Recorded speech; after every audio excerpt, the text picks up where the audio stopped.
السلام علیکم ناظرین، ویلکم ٹو آواز حقیقت۔ آج ہم بات کریں گے ایک ایسی پیچیدہ سچویشن کی جو بظاہر تو بہت سمپل لگتی ہے، لیکن اس کی بنیاد بنگلہ دیش کے انٹیلیجنس سسٹم سے جڑی ہے۔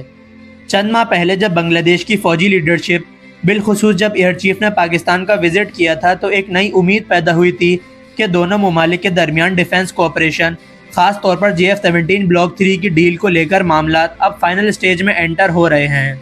اس کے ساتھ ساتھ بنگلہ دیشی فوجی نے پاکستان کے ماڈرن آرمرڈ یونٹس اور ٹینکس میں بھی اسٹرانگ انٹرسٹ شو کیا تھا، لیکن جیسے جیسے وقت گزر رہا ہے اور بنگلہ دیش میں نئی پولیٹیکل چینجز آ رہی ہیں، یہ کلیئر ہوتا جا رہا ہے کہ پاکستان اور چائنا کے ساتھ ہونے والی یہ بڑی ڈیفنس ڈیلز ایکسپیکٹڈ سپیڈ سے آگے نہیں بڑھ پا رہی ہیں۔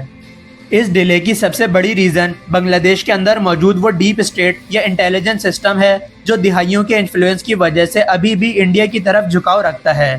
پبلک لیول پر اور ریسنٹ حکومت کے دور میں انڈیا کے خلاف جذبات بھی سامنے آئے اور کچھ انڈیپینڈنٹ ڈیسیجنز بھی لیے گئے۔ یہاں ریئلٹی یہ ہے کہ بنگلہ دیش کا انٹیلیجنس نیٹ ورک اپنی جیوگرافیکل مجبوریوں اور کلوز کوآپریشن کے بنا پر انڈیا کے ساتھ بہت اسٹرانگ لنکس رکھتا ہے۔ یہی وجہ ہے کہ جب کوئی ملک JF-17 بلاک 3 جیسا لیٹسٹ اور سینسیٹیو ٹیکنالوجی والا ایئر کرافٹ کسی دوسرے ملک کو سیل کرتا ہے، تو سب سے پہلا کنسرن اس ٹیکنالوجی کی سیکیورٹی اور ڈیٹا پرائیویسی کا ہوتا ہے۔ پاکستان اور چائنا کے لیے یہ ایک بڑا سیکیورٹی رسک ہے کہ اگر بنگلہ دیش کے سیکیورٹی انسٹیٹیوشنز میں انڈین انفلوئنس موجود ہے، تو ان ایئر کرافٹ کے ریڈارز، الیکٹرونک وارفیئر سسٹمز اور میزائل ٹیکنالوجی کی سینسیٹیو انفارمیشن دشمن ملک تک پہنچ سکتی ہے۔ انڈین انٹیلیجنس کا بنگلہ دیش کے اندر اتنا گہرا انفلوئنس کہ وہ وہاں موجود پاکستانی ڈیفنس ڈیلیگیشنز کی کانفیڈینشیل ڈیٹیلز تک لیک کر دیتے ہیں، یہ ثابت کرتا ہے کہ بنگلہ دیش فی الحال ایک کمپرومائز زون ہے، جہاں کوئی بھی سینسیٹیو ٹیکنالوجی بھیجنا اسے ڈائریکٹلی دہلی اور تیل اویو کی لیبز تک پہنچانے کے برابر ہوگا۔ پاکستان اور چائنا کی طرف سے J-10C یا JF-17 بلاک 3 کی سپلائی میں ہیزیٹیشن کی اصل وجہ اب سمجھ آتی ہے کہ جب تک بنگلہ دیش اپنے ڈیفنس سسٹم سے ان اندرونی مسائل اور کراس بارڈر ایلیمنٹس کا صفایا نہیں کر لیتا، تب تک اسے ایڈوانس ویپنز دینا خود اپنے پاؤں پر کلاڑی مارنے کے برابر ہوگا۔ اس سچویشن میں ایک اور ڈینجرس اینگل جو ریسنٹلی سامنے آیا ہے، وہ ہے بنگلہ دیش ایئر فورس کے اندر TTP کے ممکنہ لنکس کی رپورٹس کا ایشو۔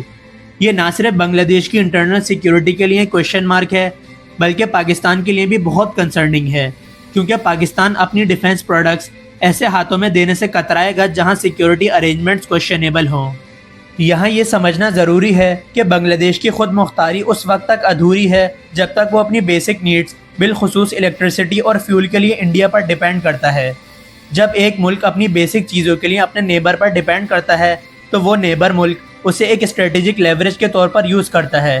یہی وہ ہارڈ انفلوئنس ہے جو بنگلہ دیشی بیوروکریسی اور ملٹری آفیشلز کو انڈیا کے ساتھ کھڑے ہونے پر مجبور کرتا ہے۔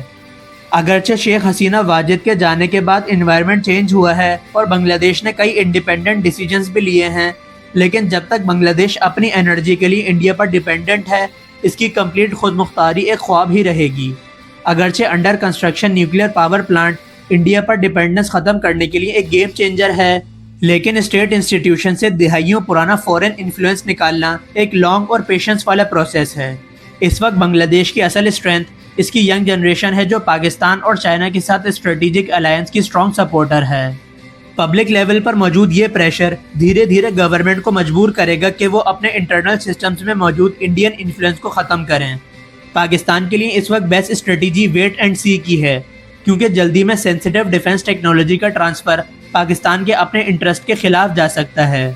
ہمیں یہ سمجھنا ہوگا کہ پاکستان اور بنگلہ دیش کے درمیان بڑی ڈیفنس ڈیلز کا فیوچر اس بات پر ڈیپینڈ کرتا ہے کہ بنگلہ دیش کتنی جلدی اپنے سیکیورٹی سسٹم کو کلین کرتا ہے، لیکن اس کی ڈائریکشن اب درست ہو چکی ہے۔ جیسے ہی بنگلہ دیش ایک فلی خود مختار اسٹیٹ کے طور پر ابھرے گا، ہم دیکھیں گے کہ ریجن میں نئے ڈیفنس بلاکس بنیں گے جو ساؤتھ ایشیا کے بیلنس کو ہمیشہ کے لیے چینج کر دیں گے۔ ناظرین، امید ہے کہ آج کا یہ ڈیٹیلڈ انالیسس آپ کو سچویشن کی گہرائی سمجھنے میں مددگار ثابت ہوا ہوگا۔ مزید اپڈیٹس کے لیے آواز حقیقت کے ساتھ جڑے رہیں۔ آپ سے ملاقات ہوگی نیکسٹ ویڈیو میں، تب تک کے لیے اللہ حافظ۔ پاکستان زندہ باد۔